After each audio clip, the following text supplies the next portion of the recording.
This video is brought to you by Skillshare. So, how can we make our mobile videography look much more cinematic? What tips and tools will help improve the look of your footage and make your videos stand out? Well, in this video, I'm going to tell you everything you need to know. It's coming up. Hey everyone, Steve here from Learn Online Video, and today we're talking all about how we can make our smartphone footage look much more cinematic. Everybody's got a smartphone these days, so how can we make our footage look different to all the other footage that's being shot? Well, in this video, I'm going to be giving you tips for making your footage look much more film-like and professional. We're talking camera settings, movement, accessories, framing, composition, and much, much more. So let's jump straight in and talk about the best camera settings for mobile videography. Okay, so right here I have the iPhone 11. This isn't the newest phone, but it's certainly not the oldest. Regardless of what phone you're using, open up your phone's camera settings and see what it's capable of. This phone here, for example, has the option to shoot in 4K 60 frames per second. I'm going to choose this option because it will produce nice, crisp, high-resolution footage, and shooting in 60 frames per second will also give me the option to slow my footage down in the edit. Now, if I know I'm not going to be slowing my footage down, then I would choose 4K 24 frames per second, but being able to slow your footage down will also help you to smooth it out and take away any unwanted shake when shooting, so this comes in really useful. If your phone doesn't have a 4K option, then choose the next best thing. 1080, 60 frames per second, for example, and if you don't have that, then 1080, 24 or 30 frames per second will do just fine. Image stabilization. Put simply, the better your phone's image stabilization, the smoother your footage will look. Take the iPhone 11 for example. The image stabilization on this phone is actually really good, which makes shooting handheld much easier. But if your phone's image stabilization isn't great, you might need to invest in something to help smooth it out, like a gimbal, for example. Apps. So should you or shouldn't you use your phone's native camera app to shoot video? This is a question that I get asked a lot. And my answer is, well, it depends on what you're shooting and how much control you would like over your camera settings. Now, there are definite pros and cons to both. So let's start with the pros of shooting video with your phone's native camera app. And the biggest one of all is that, well, it's your phone's native camera app. So it's free and it comes with your phone. But the second one, and this is a big one for me, probably the biggest one, especially using the iPhone 11 with its image stabilization, is that when you use your phone's native camera app, you get great image stabilization. Quite often, when you use a third-party app, you can lose a lot of that image stabilization. Now, let's talk about third-party apps. Now, there are two front runners as far as I'm concerned, Filmic Pro and the Moment app, but both of these cost money, anywhere between $5 and $20. And like I said, quite often you can lose a lot of your phone's image stabilization when shooting via these apps. But you do get a lot of control over your phone's camera settings, and this can come in incredibly useful. You basically get full manual control over things like shutter speed, ISO, white balance. Some even allow you to shoot in a flat picture profile, which can come in incredibly useful when it comes to color grading. Lenses.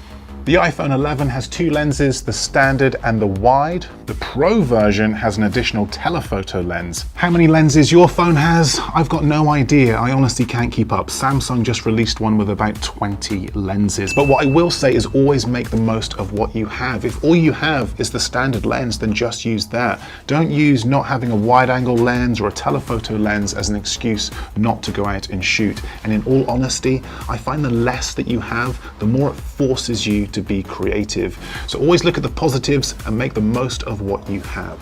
Now, I use a good mix of my standard and wide angle lens when shooting on my smartphone, but I find shooting with my wide angle lens definitely gives me the most cinematic look. Here's a shot using the standard lens, and here's the same shot using the wide angle lens. You're able to see so much more, and when you add cinematic bars and a color grade, the footage looks a lot less like it was shot on a smartphone and much more like something that you would see in the cinema. I will put a link to a free LUT and cinematic bars overlay in the description below. Also, if your phone doesn't have a wide angle lens, you can buy one that just clips onto your phone and replicates a very similar look. Again, I will link some below.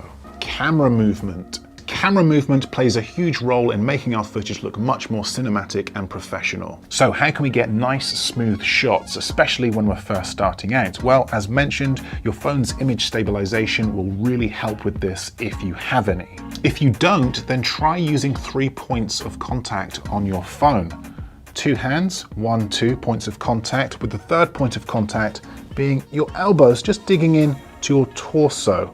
Now, this isn't the most practical way to shoot, but it will definitely help take away any of that unwanted shake. And if you're still not happy with how smooth your footage is looking, then it might be time to invest in a gimbal. Gimbal is going to quickly and easily give you nice, smooth footage without any of that horrible shake you might get when shooting handheld. Prices start from around $79 or 55 British pounds. And they all do different things. They have different modes, different features. Some have 2-axis, some have 3, some lock, some wobble, some extend. I won't go too deep into all the different features of all these different gimbals because that's a video in itself, but I will leave links to some that I recommend in the description below. More tools for video. So what other accessories are out there to make our footage look much more professional? Well, in front of me here, I've got a few. Let's start with the GorillaPod or tripod. This will come in really useful if you're looking to capture a static shot, perfect for a time lapse, for example. Also, a great tool if you're a vlogger or somebody that needs to film themselves because it allows you to get much better grip on your phone and put it further away for a much wider angle. All very, very useful. A light stand. If you watched last week's episode, you would have seen me use the gimbal light stand combo to achieve super cinematic Hollywood-style camera moves, but these could have also been achieved using a monopod or boom pole. It really doesn't matter. Any telescopic extension pole will do. Just make sure that whatever you use has the ability to attach a gimbal, like this 1/4-inch thread. This setup will take your footage to a whole new level and seriously increase the production value of your films and videos. Power pack. I highly recommend using one of these external battery packs. You can pick these up pretty cheap online and they will easily give your phone another charge. Great if you're out in the middle of nowhere shooting with no power supply, and they can also be used to charge other batteries, camera batteries, your gimbal, so incredibly useful if not essential. Also, pro tip, if you're ever shooting video on your phone, be sure to put your phone in airplane mode. This will massively save your battery. Framing and composition. I've said it before and I'll say it again, framing and composition is one of the best free ways to improve the look of your films and videos. You don't need any fancy camera accessories for this, just think before you shoot. Can you improve the composition of your shot? Maybe choose a lower angle, maybe choose a higher angle, or add something to the foreground to create more depth. I've got plenty of videos dedicated to framing and composition, leading lines and the rule of thirds linked below. Audio. Often overlooked when it comes to mobile videography, audio, but really, really important if you're looking to create engaging videos that your audience will enjoy. Again, the iPhone 11 has a pretty good inbuilt microphone, especially if you're indoors where there's no wind. If you're looking to add an additional microphone to your phone, then I recommend keeping it small, and what you choose will depend on what you're shooting. A small shotgun mic like this one would be great for general sounds, and a dead cat would help reduce wind noise, or a wireless microphone like this one here would work great for interviews or talking head style videos like this one here. All gear mentioned in this video, by the way, will be linked in the description below.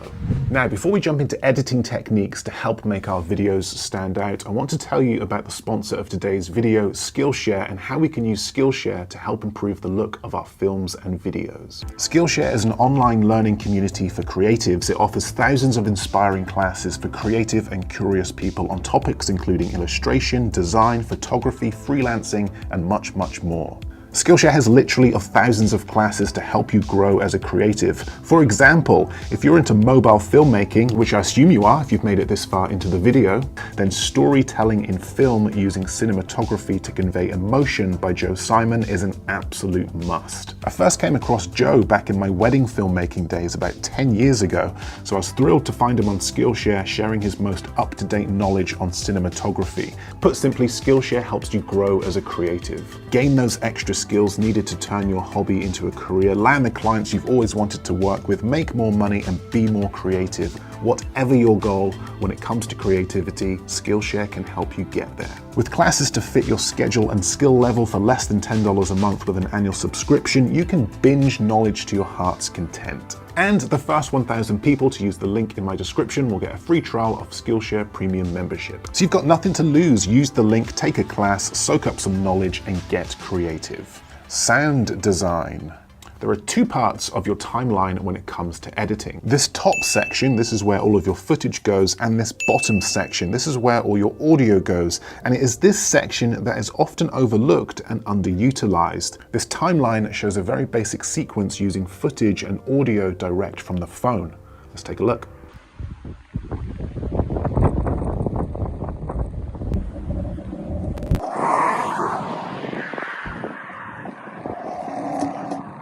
Now, as you heard, the audio in that sequence was terrible. It was all shot using the phone's internal microphone on a windy day, and it sounded horrendous. Now, let's scrap all of that audio and replace it with something that sounds a lot more creative and professional.